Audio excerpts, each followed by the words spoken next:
Between 6 and 7 p.m., a very high precip supercell is tracking through a radar dead zone as it exits Louisiana and into Mississippi. It has been tornado warned, but only for the threat of rotation. That is about to change.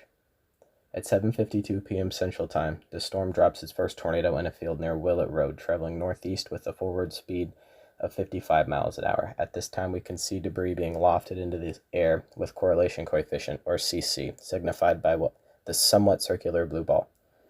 At 7:59 p.m., the National Weather Service issues a PDS tornado warning, which only 6 minutes later is upgraded to a tornado emergency right as it enters Rolling Fork, Mississippi.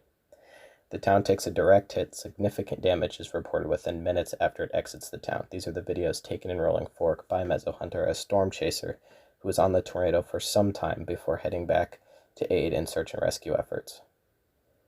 As the tornado continues across mainly rural areas, it will cause tree damage but keep its correlation signature. Then at 8:37 p.m., another tornado emergency is issued as the tornado nears Silver City, Mississippi. Silver City will also take a direct hit with significant damage. The tornado will travel another 45 miles before hitting southern Winona, causing major damage and destroying a church, then dissipating a few miles later.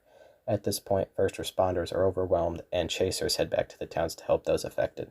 The tornado was on the ground for nearly 100 miles. The storm will then go on to produce another tornado that will hit northern Amory and Smithville, a town hit by an EF5 in 2011.